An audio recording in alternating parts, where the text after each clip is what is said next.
Bienvenidos. En este video nos adentramos en uno de los sistemas mitológicos más antiguos y complejos de la humanidad, la mitología hindú. Un universo de dioses, diosas, demonios, héroes y conceptos filosóficos que han moldeado la vida de millones de personas durante más de 3000 años.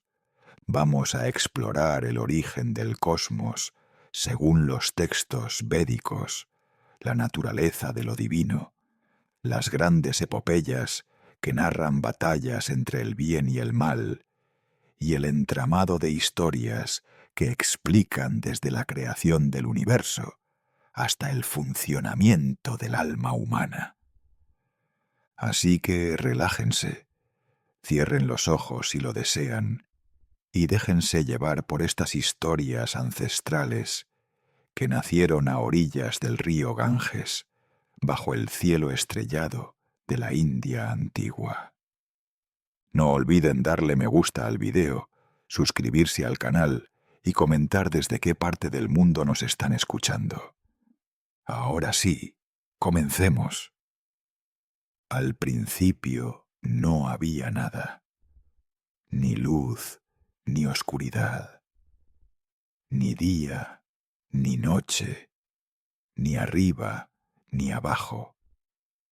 Solo existía aquello que los sabios llaman Brahman, la realidad última, lo absoluto, lo que no puede ser descrito con palabras humanas. Brahman no era un dios con forma, ni un ser con deseos. Era simplemente existencia pura, conciencia pura, sin nombre ni límites. En los himnos más antiguos de los Vedas, los poetas trataban de capturar este misterio con palabras, pero siempre terminaban reconociendo que el lenguaje era insuficiente. Decían que Brahman era lo que estaba antes del antes, lo que permanece después del después. En aquel vacío primordial, en aquel estado de no existencia y existencia simultánea, algo comenzó a moverse. No era un movimiento físico, porque no había espacio. No era un sonido, porque no había aire. Era más bien una vibración, una intención, un deseo de ser. Los textos dicen que Brahman pensó, aunque pensar no es la palabra correcta. Fue más como un impulso creativo, una ola que surgió en el océano de la nada.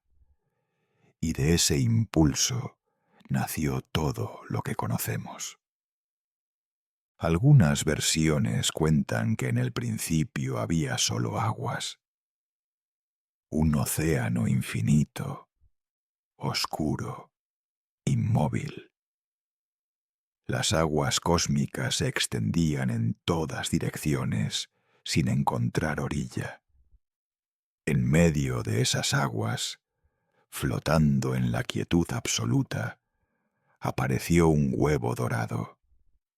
Este huevo brillaba con luz propia, aunque no había sol que lo iluminara. Los sabios lo llamaron Hiranyagarbha, el embrión dorado. Dentro de ese huevo estaba contenida toda la potencialidad del universo. Cada estrella futura, cada montaña, cada río, cada criatura, cada pensamiento humano que alguna vez existiría, todo estaba allí, esperando. El huevo flotó en las aguas durante un tiempo que no puede medirse con años ni siglos. Luego, lentamente, comenzó a abrirse, no con un estallido violento, sino con calma, como una flor que despliega sus pétalos al amanecer. De su interior emergió Brahma, el Creador. Brahma no era Brahman, la realidad absoluta, sino su primera manifestación con forma. Era el artista divino, el arquitecto del cosmos, aquel que tomaría la potencialidad infinita y la convertiría en realidad concreta. Brahma miró a su alrededor y vio solo agua. Se sintió solo en la inmensidad. Entonces, con su mente, comenzó a imaginar. Imaginó la tierra firme y ésta apareció, emergiendo de las aguas como una isla. Imaginó el cielo y éste se separó de las aguas, creando espacio. Imaginó la luz y la oscuridad, y éstas se dividieron, estableciendo el primer día y la primera noche, con cada pensamiento, una nueva capa de realidad se añadía al universo. Brahma tenía 4 cabezas que miraban hacia las 4 direcciones cardinales. Algunos dicen que originalmente tenía 5, pero esa es otra historia que contaremos más adelante. Con sus 4 cabezas podía contemplar toda su creación simultáneamente. No perdía de vista ningún rincón del cosmos. En sus 4 manos sostenía diferentes objetos. En una mano llevaba los Vedas, los textos sagrados que contienen todo el conocimiento. En otra sostenía un cuenco de agua con el cual bendecía su creación. En la tercera mano tenía un rosario para contar el tiempo, porque con la creación nació también el tiempo. Y en la cuarta mano portaba una flor de loto, símbolo de la pureza y la belleza que emergen incluso del barro. Pero crear el escenario no era suficiente. Brahma necesitaba poblar su creación. Entonces, de su mente nacieron los primeros seres. Primero creó a los dioses, seres de luz llamados devas. Les asignó funciones específicas. Indra sería el rey de los dioses y señor de la lluvia y las tormentas. Agni sería el dios del fuego, el intermediario entre los humanos y lo divino. Vayu controlaría los vientos. Varuna vigilaría las aguas y los juramentos. Cada deva recibió un dominio sobre algún aspecto de la naturaleza o la vida humana. Luego Brahma creó a los asuras. En las historias más antiguas, los asuras no eran necesariamente malvados. Eran simplemente otro tipo de seres poderosos, primos de los devas. Ambos grupos descendían del mismo Padre cósmico. Pero con el tiempo surgió una rivalidad entre ellos. Los devas buscaban el orden, la luz, el mantenimiento de los rituales. Los asuras representaban el caos, la ambición, el desafío al orden establecido. Esta tensión entre devas y asuras se convertiría en el motor de innumerables historias. Brahma también creó a los sabios, los rishis. Estos eran seres humanos, pero con capacidades especiales. Podían meditar durante siglos sin moverse. Podían ver el pasado y el futuro. Podían comunicarse con los dioses. Los rishis se convirtieron en los guardianes del conocimiento sagrado. Ellos escucharon los Vedas directamente del cosmos, no como invenciones propias, sino como revelaciones. Vivían en bosques tranquilos, junto a ríos cristalinos, en pequeñas chozas hechas de hojas y ramas. Pasaban sus días en contemplación, tratando de entender los misterios de la existencia. Después vinieron los humanos ordinarios. Brahma los creó de diferentes partes de su cuerpo. De su boca nacieron los brahmanes, los sacerdotes y maestros, aquellos cuya tarea sería preservar y transmitir el conocimiento sagrado. De sus brazos surgieron los kshatriyas, los guerreros y gobernantes, quienes protegerían a la sociedad y mantendrían el orden. De sus muslos vinieron los vaishyas, los comerciantes y agricultores, que generarían la riqueza material necesaria para la vida. Y de sus pies nacieron los sudras, los trabajadores y sirvientes, quienes realizarían las tareas necesarias para el funcionamiento de la comunidad. Así se estableció el sistema de varnas, las categorías sociales que organizarían la sociedad hindú durante milenios. Brahma creó también a los animales, cada especie con su propia naturaleza y propósito. El elefante, fuerte y noble. El tigre, feroz y solitario.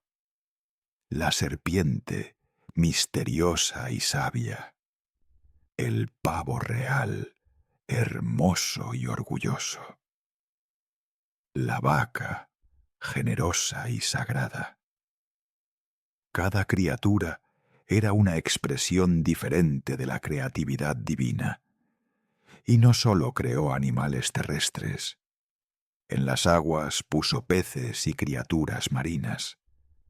En el aire, aves de todo tipo. Bajo la tierra, insectos y gusanos. Cada nivel de la realidad fue poblado con formas de vida apropiadas. Pero la creación no terminó ahí. Brahma creó también conceptos abstractos. Creó el Dharma, el orden cósmico, la ley natural que gobierna todo. Creó el Karma, el principio de causa y efecto que vincula las acciones con sus consecuencias. Creó el tiempo mismo, estableciendo los ciclos de creación y destrucción que marcarían la existencia del universo. Creó los 4 yugas, las eras cósmicas. La primera era, Satya Yuga, era una edad de oro, donde los humanos vivían en armonía perfecta con el Dharma. Luego vendría Treta Yuga, con un ligero declive. Después, Dvapara Yuga, con más oscuridad. Y finalmente Kali Yuga, la era actual, marcada por la confusión y el olvido de las verdades espirituales. Según los cálculos védicos, cada ciclo completo de los 4 yugas dura millones de años humanos. Pero incluso estos ciclos enormes son apenas un día en la vida de Brahma. Cuando Brahma despierta por la mañana, el universo se manifiesta. Durante su día, que dura miles de millones de años terrestres, el cosmos existe y evoluciona. Cuando Brahma se va a dormir por la noche, el universo entero se disuelve, regresando al estado de potencialidad pura. Las estrellas se apagan, los planetas desaparecen, los dioses mismos entran en un estado de suspensión. Solo Brahman, la realidad absoluta, permanece. Luego, Cuando Brahma despierta nuevamente, todo vuelve a manifestarse, pero no exactamente igual que antes. Es una creación nueva, aunque sigue patrones similares. Esto ha ocurrido infinitas veces en el pasado y ocurrirá infinitas veces en el futuro. El universo respira, expandiéndose y contrayéndose en ciclos eternos. Para la mente humana, acostumbrada a pensar en términos de décadas o siglos, estas escalas de tiempo son casi imposibles de comprender. Pero para los antiguos sabios védicos, esta era la realidad. La existencia no tiene principio ni fin verdaderos, solo transformaciones constantes. En este cosmos recién creado, Brahma estableció diferentes niveles de realidad. En el nivel más alto estaban los mundos celestiales, donde residían los devas. Allí todo era luz, belleza y felicidad. Los árboles daban frutos deliciosos sin necesidad de cultivarlos. Los ríos fluían con néctar. No había enfermedad, vejez ni tristeza. Los devas pasaban su tiempo en celebraciones, disfrutando de música celestial tocada por los Gandharvas, seres semidivinos expertos en las artes. Las apsaras, bailarinas celestiales de belleza incomparable, entretenían con sus danzas. Era un paraíso, pero no eterno. Incluso los dioses estaban sujetos al ciclo del renacimiento. Después de vivir durante eones en los mundos celestiales, eventualmente agotarían su mérito acumulado y tendrían que renacer en niveles inferiores. En el nivel intermedio estaba la tierra, el mundo de los humanos. Aquí la existencia era mixta. Había placer y dolor, alegría y sufrimiento, nacimiento y final. Era el lugar donde se trabajaba el karma, donde las acciones tenían consecuencias, donde las almas aprendían lecciones. La tierra era especial porque sólo aquí era posible alcanzar la liberación, moksha, el escape final del ciclo de renacimientos. Los dioses en sus paraísos estaban demasiado cómodos para buscar la iluminación. Los seres en los infiernos estaban demasiado atormentados. Solo los humanos, con su combinación única de capacidad de razonamiento y necesidad de superar el sufrimiento, podían realizar el esfuerzo necesario para trascender. Y sí, también había niveles inferiores, mundos subterráneos donde residían diferentes tipos de seres. No eran exactamente infiernos en el sentido occidental, castigos eternos. Eran más bien estados temporales de existencia desagradable, consecuencia de acciones negativas. Algunos de estos mundos eran reinos de serpientes, las nagas, criaturas sabias que guardaban tesoros y conocimientos secretos. Otros eran dominios de los asuras que habían sido derrotados en batallas cósmicas. Y había niveles puramente de tormento, donde las almas experimentaban las consecuencias de sus acciones más oscuras. Pero incluso estos estados no duraban para siempre. Después de un período apropiado, el ser renacería en otro nivel, con otra oportunidad. Todo este sistema, toda esta complejidad de mundos y seres, surgió de aquel huevo dorado flotando en las aguas primordiales.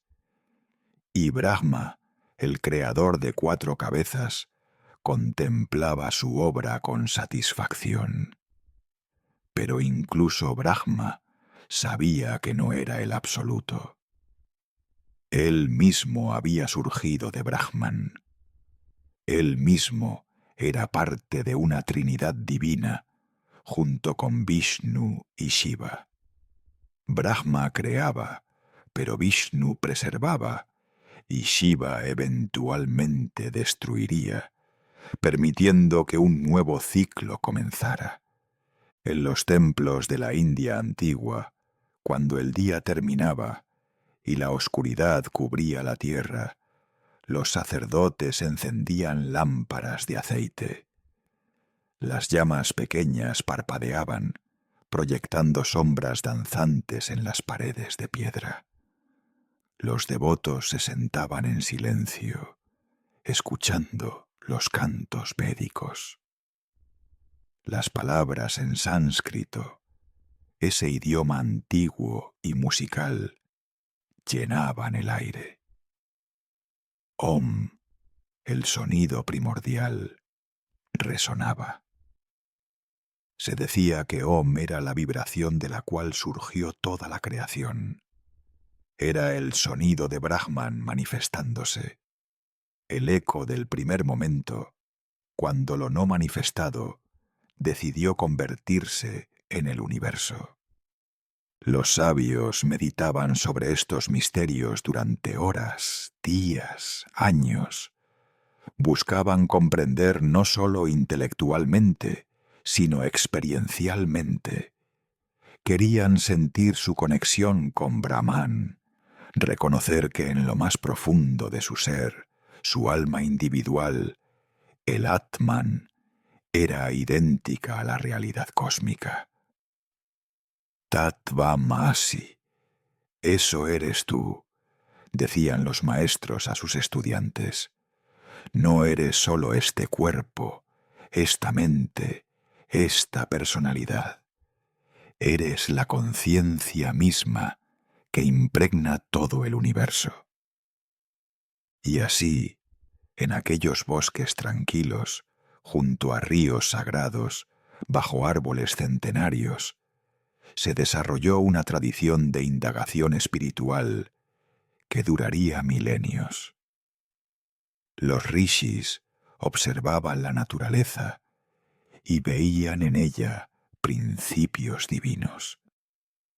El fuego que consumía la leña en el sacrificio ritual era Agni, el dios del fuego, llevando ofrendas a los cielos.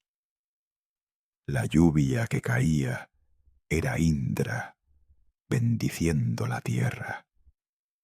El viento que movía las hojas era Vayu en su danza eterna. Todo era sagrado, todo era manifestación de lo divino. Con el tiempo, estas observaciones y reflexiones se codificaron en textos. Los Vedas, 4 colecciones de himnos, rituales y filosofía, se convirtieron en la base de toda la tradición. El Rig Veda, el más antiguo, contenía himnos de alabanza a diversos dioses. El Yajur Veda se enfocaba en los procedimientos rituales.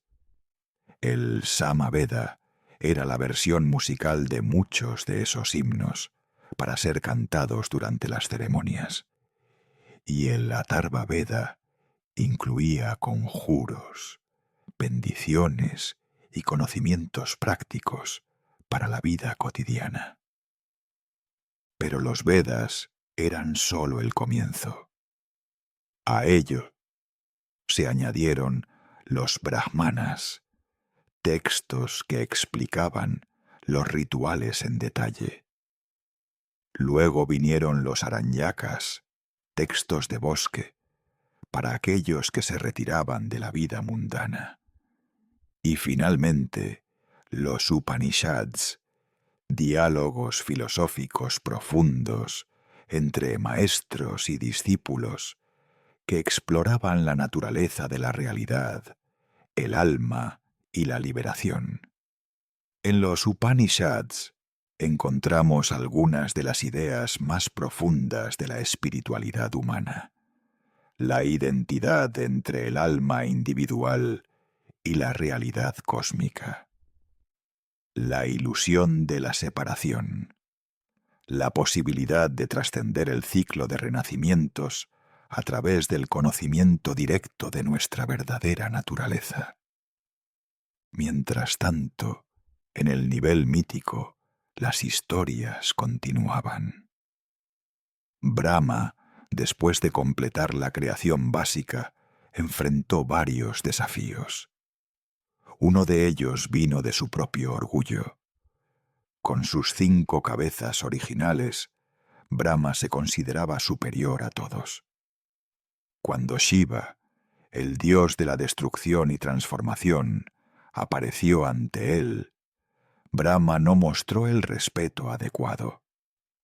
Shiva, quien es tanto terrible como benévolo, se enfadó. Con su tercer ojo, el ojo de fuego en su frente, lanzó una mirada feroz. De su ira surgió Bhairava, una forma terrible de Shiva. Bhairava cortó una de las 5 cabezas de Brahma como castigo por su arrogancia. Desde entonces, Brahma quedó con 4 cabezas, un recordatorio de que incluso el Creador debe mostrar humildad ante lo divino. Esta historia ilustra un principio importante en la mitología hindú. No hay jerarquía absoluta. Incluso los dioses tienen debilidades, cometen errores, aprenden lecciones. No son perfectos ni omnipotentes en el sentido absoluto. Son expresiones de principios cósmicos, con personalidades y dramas propios. Esto hace que las historias sean más humanas, más accesibles. Los devotos pueden relacionarse con estos dioses porque reconocen en ellos sus propias luchas, deseos y transformaciones. Brahma también tuvo que lidiar con la creación de su consorte. De su propio cuerpo emergió Saraswati, la diosa del conocimiento, el arte, la música y la sabiduría. Era de una belleza radiante, vestida de blanco puro. En sus manos sostenía una vina, un instrumento musical de cuerdas, con el cual podía crear melodías que ordenaban el cosmos. También llevaba un libro, símbolo del conocimiento, y un rosario para la meditación. Saraswati se convirtió en la compañera de Brahma, ayudándole a dar forma cultural y espiritual a la creación. Mientras Brahma creaba las estructuras básicas, Saraswati inspiraba la creatividad, el aprendizaje y la belleza. Juntos, Brahma y Saraswati supervisaron el desarrollo de la civilización. Enseñaron a los humanos el lenguaje, permitiéndoles comunicar ideas complejas. Introdujeron la escritura para que el conocimiento pudiera preservarse a través de generaciones. Inspiraron las primeras artes, música, danza y poesía. Establecieron los principios de la ciencia y las matemáticas. Todo lo que hace que la humanidad sea única, que trascienda la simple supervivencia animal, vino de la bendición de Saraswati. En los pueblos y ciudades antiguas, cuando un niño comenzaba su educación, se realizaba una ceremonia en honor a Saraswati. Se le pedía a la diosa que tocara la lengua del niño con su gracia, que abriera su mente al conocimiento, que le diera la capacidad de comprender y retener lo aprendido. Los estudiantes la veneraban especialmente antes de los exámenes, los músicos antes de sus presentaciones, los escritores antes de comenzar una nueva obra. Era y sigue siendo la patrona de todos aquellos que trabajan con la mente y la creatividad. Pero volvamos al cosmos recién creado. Una vez establecidas las estructuras básicas, la vida comenzó a desarrollarse según sus propias dinámicas. Los devas y asuras, aquellos primos divinos, pronto entraron en conflicto. La primera gran disputa fue por el control del universo. Ambos grupos eran poderosos, inmortales en cierto sentido, aunque no absolutamente eternos. Querían dominar los tres mundos, el cielo, la tierra y los reinos subterráneos. Las batallas entre devas y asuras se convirtieron en eventos cósmicos. Cuando luchaban, el universo entero temblaba. Montañas se convertían en armas, océanos en campos de batalla. Los devas tenían la ventaja del Dharma, actuaban generalmente de acuerdo con el orden cósmico. Los asuras tenían la ventaja de la ferocidad y la falta de restricciones morales. Esto hacía que las batallas fueran complejas, impredecibles. En una ocasión, los devas y asuras decidieron cooperar temporalmente para obtener algo que ambos deseaban, el néctar de la inmortalidad. Este néctar, llamado Amrita, estaba escondido en el fondo del océano de leche, un océano mítico de sustancia blanca y nutritiva. Para extraerlo, necesitaban batir el océano, como se bate la leche para obtener mantequilla. Usaron el monte Meru, la montaña cósmica en el centro del universo, como palo de batir. Enrollaron a Vasuki, el rey de las serpientes, alrededor de la montaña, usándolo como cuerda. Los devas tomaron un extremo de la serpiente, los asuras el otro.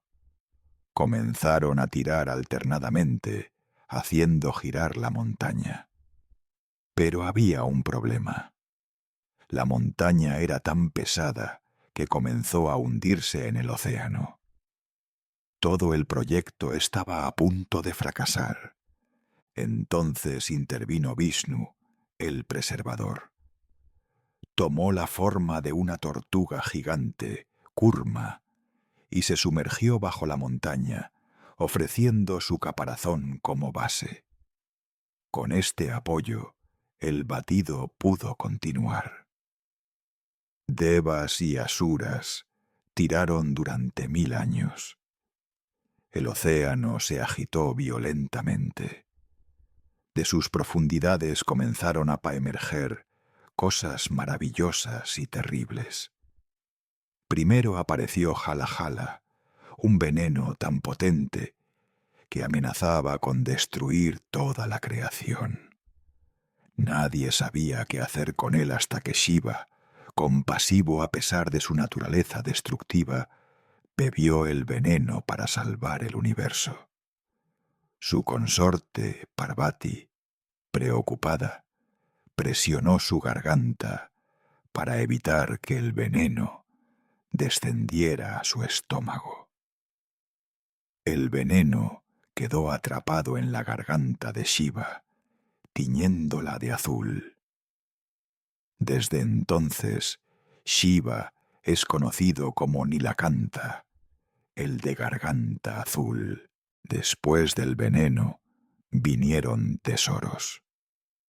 Surgió Kamadhenu, la vaca de la abundancia que concede todos los deseos. Apareció Uchaishravas, el caballo divino de 7 cabezas. Emergió Airavata, el elefante blanco de múltiples colmillos que se convirtió en la montura de Indra. Salió el árbol Parijata, cuyas flores nunca se marchitan. Y finalmente, después de todos estos tesoros, apareció Dambantari, el médico de los dioses, sosteniendo una jarra de amrita, el néctar de la inmortalidad. Inmediatamente estalló el conflicto. Tanto devas como asuras querían el néctar solo para ellos. Los asuras, más rápidos, lograron tomar la jarra primero. Pero Vishnu, siempre astuto, se transformó en Mohini, una mujer de belleza incomparable. Los asuras, hechizados por su encanto, le entregaron la jarra, pidiéndole que distribuyera el néctar equitativamente. Mohini aceptó, pero engañó a los asuras. Distribuyó todo el néctar solo entre los devas. Cuando los asuras se dieron cuenta del engaño, era demasiado tarde. Los devas habían bebido el amrita y se habían vuelto verdaderamente inmortales. Solo un asura, llamado Raju, logró disfrazarse como un deva y beber un poco del néctar. Pero el sol y la luna lo reconocieron y alertaron a Vishnu. Antes de que el néctar pudiera bajar por la garganta de Raju, Vishnu lanzó su disco divino, el Sudarshana Chakra, cortando la cabeza del asura. Sin embargo, dado que el néctar ya había tocado su cabeza, ésta se volvió inmortal. El cuerpo, llamado Ketu, también sobrevivió de alguna forma. Raju, la cabeza sin cuerpo, juró venganza contra el sol y la luna. Desde entonces, periódicamente los persigue por el cielo. Cuando los alcanza y los traga, ocurre un eclipse. Pero como Raju no tiene cuerpo, el sol y la luna pronto emergen por su garganta cortada, terminando el eclipse. Esta historia del batido del océano de leche es una de las más famosas de la mitología hindú. Ha sido representada en innumerables templos, pinturas y esculturas a lo largo de los siglos. En el templo de Angkor Wat, en Camboya, por ejemplo, hay un relieve enorme que muestra a devas y asuras tirando de la serpiente Vasuki, con el monte Meru girando entre ellos. La historia se celebra en festivales, pero más allá de su valor narrativo, tiene significados más profundos. El océano representa la mente humana. Batirlo es el proceso de la práctica espiritual, la meditación. Durante este proceso emergen tanto venenos como tesoros. Los venenos son nuestros miedos, traumas, emociones negativas. Los tesoros son virtudes, conocimientos, poderes espirituales. Finalmente, si persistimos, obtenemos el amrita, el néctar de la inmortalidad, que representa la realización espiritual, la liberación del ciclo de renacimientos. Así funcionan muchas de estas historias en la tradición hindú. Operan en múltiples niveles simultáneamente. Son entretenimiento, historia sagrada, ejemplo moral y mapa espiritual, todo al mismo tiempo. Un niño puede escuchar la historia y disfrutar la aventura. Un adulto puede reflexionar sobre las lecciones éticas. Un buscador espiritual puede meditar sobre los significados esotéricos. Un erudito puede analizar las conexiones con otros textos y tradiciones. Todas estas aproximaciones son válidas. Mientras tanto, en la Tierra, la vida humana se desarrollaba según los patrones establecidos por Brahma. Las personas nacían en familias, crecían, aprendían oficios o conocimientos, se casaban, tenían hijos, envejecían y finalmente llegaban al final de esa vida particular. Pero ese final no era absoluto. Según la doctrina del Renacimiento, el alma, el Atman, simplemente dejaba ese cuerpo y tomaba uno nuevo, como quien se quita ropa vieja y se pone ropa nueva.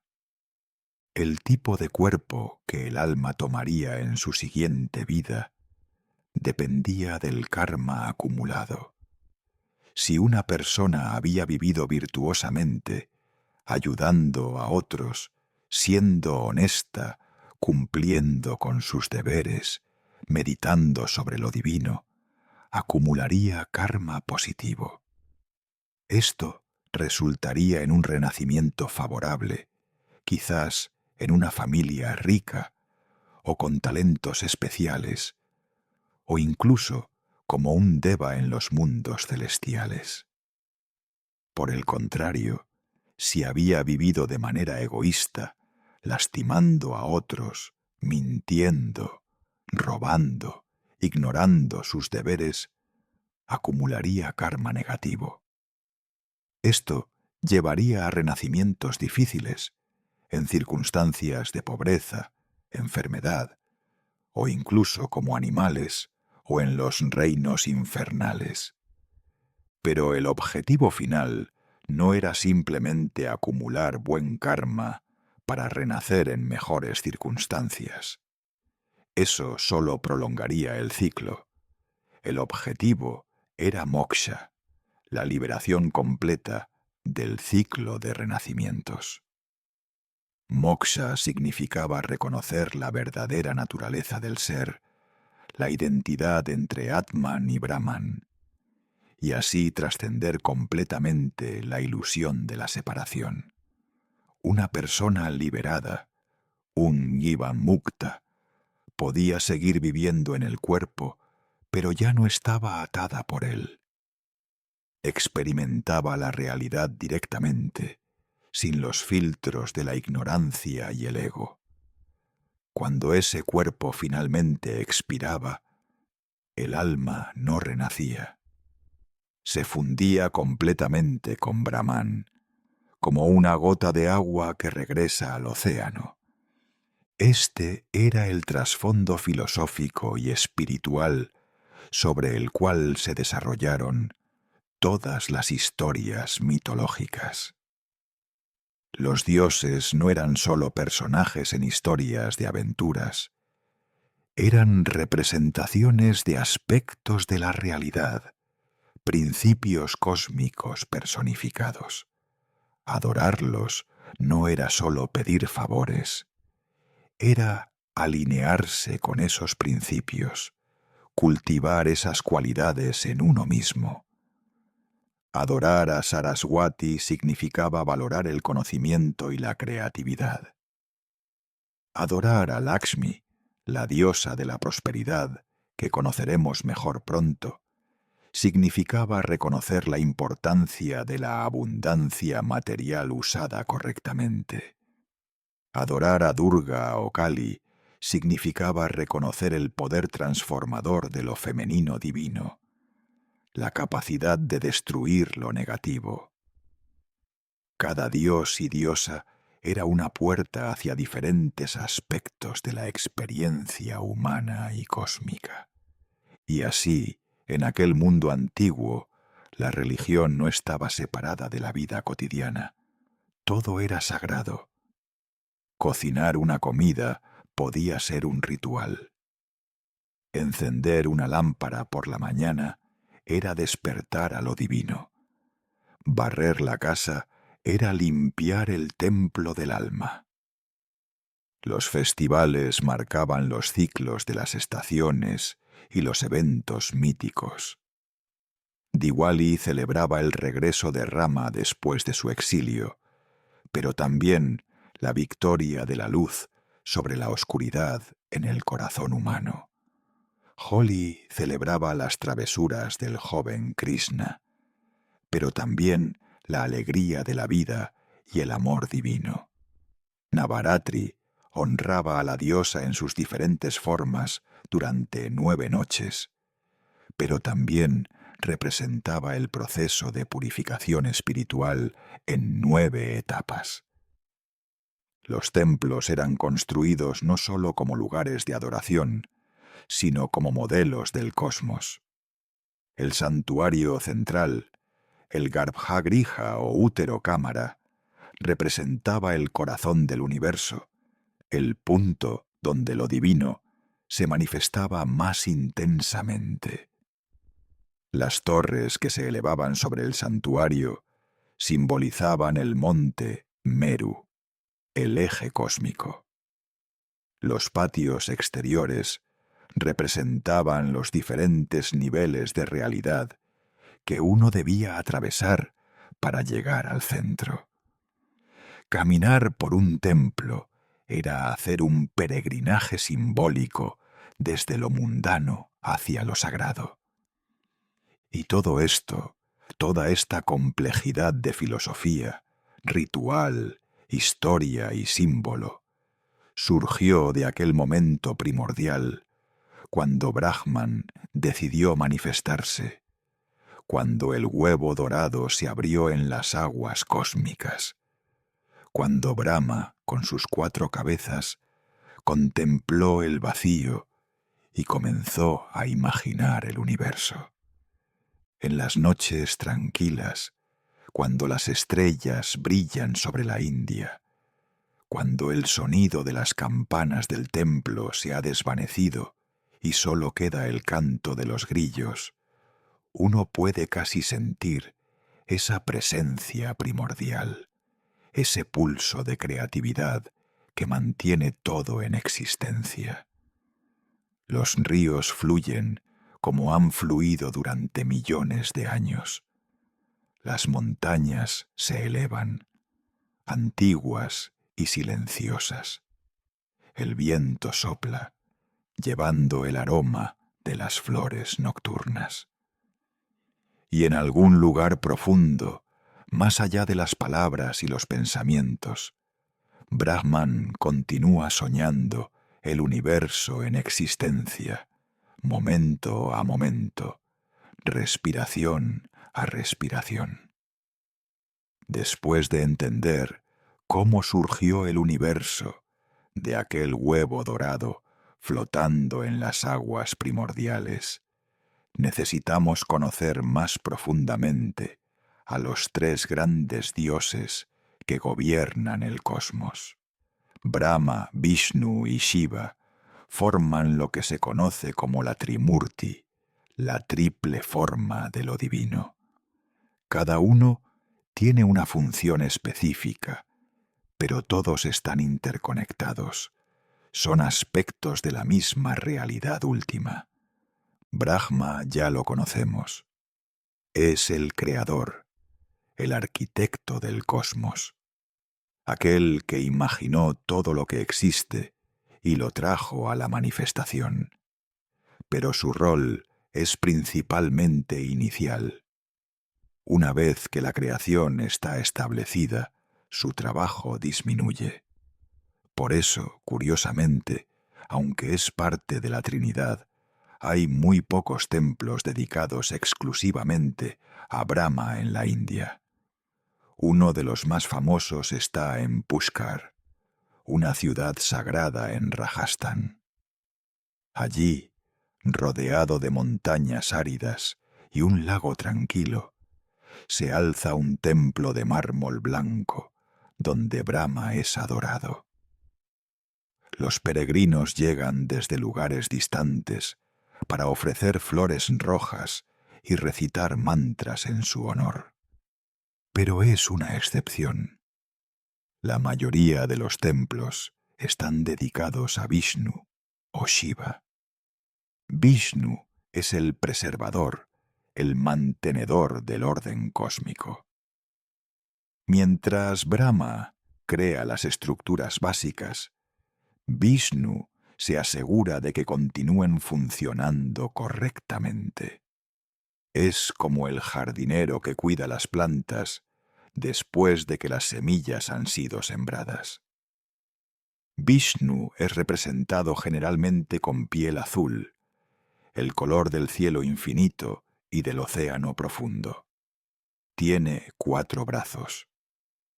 En una mano sostiene una caracola, el Shankha, que cuando se sopla produce el sonido Om, el sonido primordial. En otra mano lleva el disco Sudarshana Chakra, un arma divina con bordes afilados que gira a velocidades increíbles y nunca falla en alcanzar su objetivo. En la tercera mano porta una maza llamada Kaumodaki, símbolo de su poder para destruir el mal, y en la cuarta mano sostiene una flor de loto, representando la pureza espiritual y la belleza de la creación. Vishnu vive en Vaikunta, su paraíso celestial. Es un lugar de esplendor indescriptible. Los edificios brillan como si estuvieran hechos de joyas. Los jardines están siempre en flor. Ríos de néctar fluyen tranquilamente. No hay envejecimiento, enfermedad o tristeza. Vishnu descansa allí sobre Shesha, la serpiente cósmica de 1000 cabezas.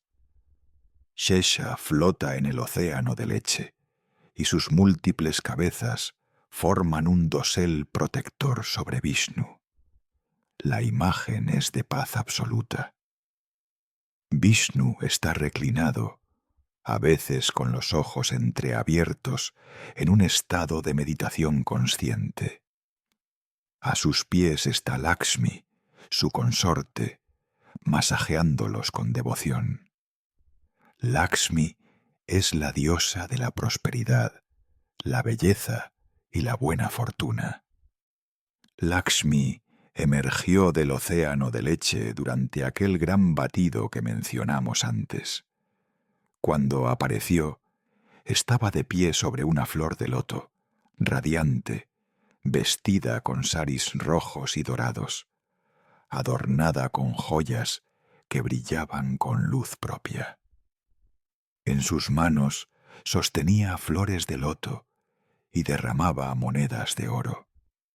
Todos los dioses la desearon, pero ella eligió a Vishnu como su consorte porque reconoció en él las cualidades de Dharma, rectitud y compasión. Desde entonces siempre lo acompaña. Cuando Vishnu desciende a la tierra en sus diversas encarnaciones, Lakshmi también desciende con él, tomando formas apropiadas. Cuando Vishnu fue Rama, Lakshmi fue Sita. Cuando Vishnu fue Krishna, Lakshmi fue Radha y más tarde Rukmini. Esta pareja divina representa la unión perfecta entre el principio masculino de preservación y el principio femenino de abundancia. La gente adora a Lakshmi especialmente durante el festival de Diwali. Limpian sus casas meticulosamente, porque se dice que Lakshmi solo entra en espacios limpios y ordenados. Encienden lámparas de aceite, dillas, en las ventanas y puertas para darle la bienvenida. Crean diseños coloridos en el suelo, llamados rangolis, usando polvo de colores, arroz y pétalos de flores. ofrecen dulces y frutas. Rezan para que la diosa les bendiga con prosperidad en el año venidero. Pero la prosperidad que Lakshmi otorga no es sólo material. También incluye abundancia espiritual, riqueza de relaciones, generosidad de corazón. Ahora bien, aunque Vishnu descansa en su paraíso celestial, no es indiferente a lo que ocurre en el universo. Cuando el Dharma, el orden cósmico, está en peligro, cuando el mal amenaza con sobrepasar al bien, Vishnu interviene. Pero no lo hace desde su forma celestial. En lugar de eso, desciende a la tierra tomando forma física. Estas encarnaciones se llaman avatares. La palabra avatar viene de ava, descenso, y tara, cruzar. Es un descenso de lo divino al mundo, manifestado para cruzar a la humanidad a través de períodos difíciles. Los textos hablan de 10 avatares principales de Vishnu, aunque algunas tradiciones mencionan más. Estos avatares aparecieron en diferentes épocas de la historia cósmica, cada uno respondiendo a una crisis específica. Los primeros avatares fueron formas no humanas, correspondiendo a etapas tempranas de la evolución. El primer avatar fue Matsya, el pez. Hubo una vez un gran diluvio que amenazaba con destruir toda la vida. Un sabio rey llamado Manu fue advertido por un pequeño pez que pidió protección. Manu puso al pez en una vasija, pero creció rápidamente. Lo movió a un estanque, luego a un lago, finalmente al océano. El pez reveló ser Vishnu y le dijo a Manu que construyera un barco enorme. Cuando el diluvio llegó, cubriendo todo, Matsya, ahora del tamaño de una ballena gigante, guió el barco de Manu a través de las aguas turbulentas. En el barco, Manu había preservado semillas de todas las plantas, parejas de todos los animales y los sabios más grandes. Así, cuando las aguas retrocedieron, la vida pudo comenzar de nuevo. El segundo avatar fue Kurma, la tortuga. Ya lo mencionamos en la historia del batido del océano de leche. Vishnu tomó esta forma para servir como base estable para el monte Meru, permitiendo que el batido continuara. El tercer avatar fue Varaha, el jabalí. En esta ocasión, un demonio poderoso llamado Hiranyaksha había arrastrado la tierra al fondo del océano cósmico, sumergiéndola en oscuridad y caos. Vishnu se transformó en un jabalí gigante. Se sumergió en las profundidades del océano. Luchó con el demonio durante 1000 años y finalmente lo venció. Luego, con sus colmillos, elevó la tierra de vuelta a su posición correcta, restaurando el orden. El cuarto avatar fue Narasimha, el hombre león. Esta es una historia particularmente dramática. Había un demonio llamado Hiranyakashipu que había obtenido poderes extraordinarios a través de austeridades extremas. Brahma, impresionado por su disciplina, le concedió bendiciones. Hiranyakashipu pidió que no pudiera ser asesinado ni de día ni de noche, ni dentro ni fuera de una casa, ni en la tierra ni en el aire, ni por humano ni por animal, ni con armas lanzadas ni con armas sostenidas. Con todas estas protecciones, se volvió prácticamente invencible. Su arrogancia creció tanto que prohibió la adoración de todos los dioses, exigiendo que sólo él fuera adorado. Pero Hiranyakashipu tenía un hijo llamado Prahlada, que desde niño era devoto de Vishnu. Nada de lo que su padre hiciera podía cambiar la devoción de Prahlada. Lo castigó, lo amenazó, intentó matarlo de diversas formas, pero el niño permanecía firme en su fe. Finalmente, exasperado, Hiranyakashipu señaló un pilar en su palacio y preguntó con burla si Vishnu estaba allí también. Prahlada respondió con calma que Vishnu está en todas partes. Enfurecido, Hiranyakashipu golpeó el pilar. Este se partió y de su interior emergió Narasimha, una forma aterradora que era mitad hombre, mitad león. Narasimha agarró a Hiranyakashipu y lo llevó al umbral de la puerta, ni dentro ni fuera. Era el crepúsculo, ni día ni noche. Lo puso sobre su regazo, ni en la tierra ni en el aire. Usando sus garras, ni arma lanzada ni sostenida, desgarró al demonio. Y siendo mitad hombre, mitad león, no era ni humano ni animal. Así, todas las condiciones de la bendición fueron cumplidas técnicamente, mientras Vishnu eliminaba la amenaza. Después de esto, la forma feroz de Narasimha se calmó al ver la devoción pura de Prahlada.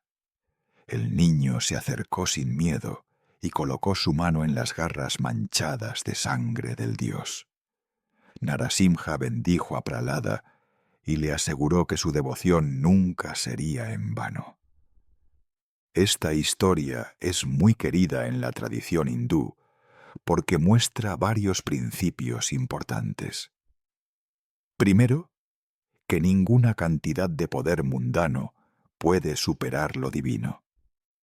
Segundo, que la verdadera devoción puede surgir en cualquier circunstancia, incluso en un niño nacido en una familia de demonios.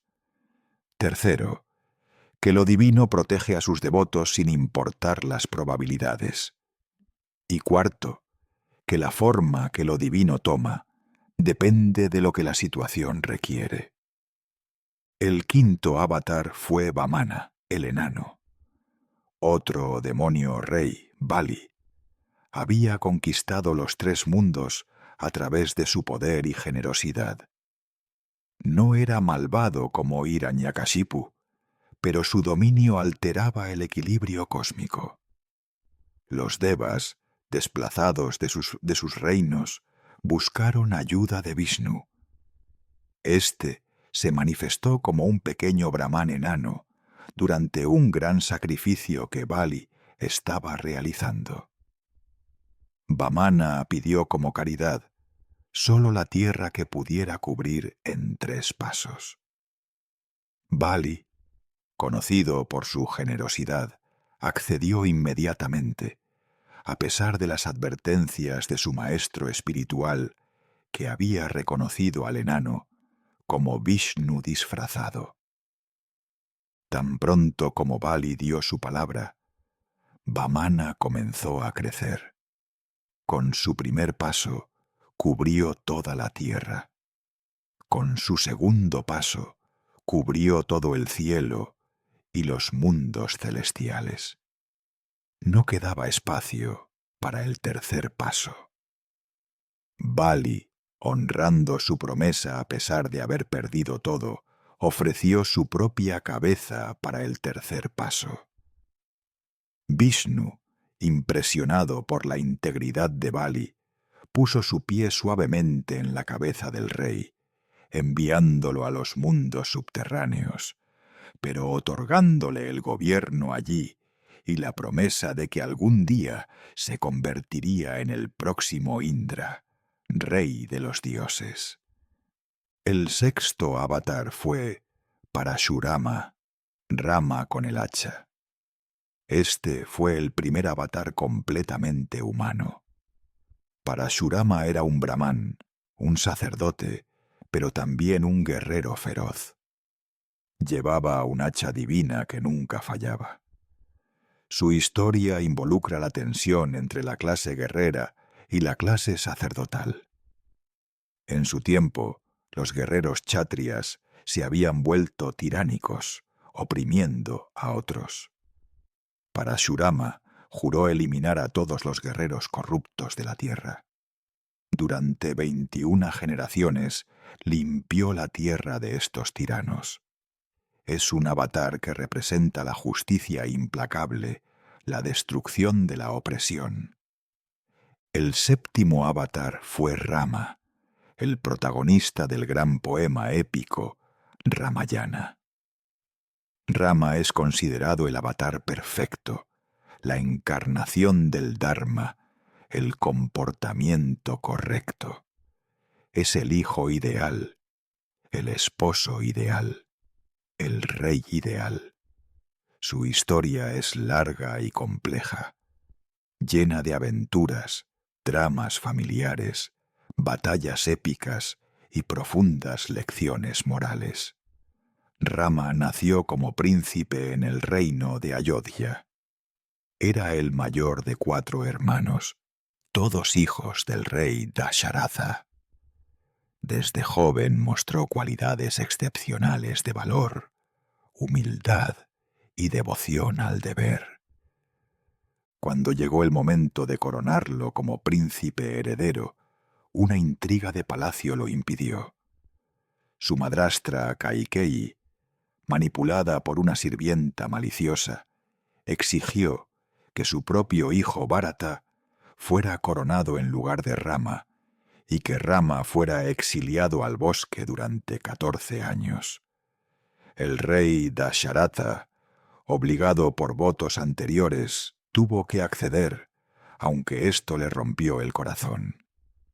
Rama aceptó el exilio sin protestar, diciendo que el deber de un hijo es obedecer a su padre y respetar sus promesas.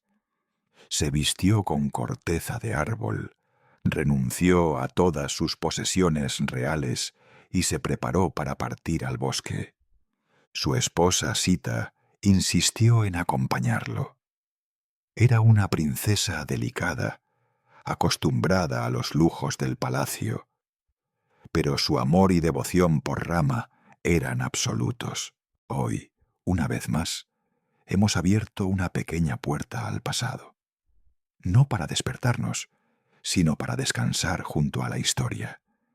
Espero que este viaje lento y tranquilo, por otra época, no se quede solo como un relato más, sino que se convierta en un suave acompañante, mientras tus pensamientos se aquietan y el sueño llega poco a poco.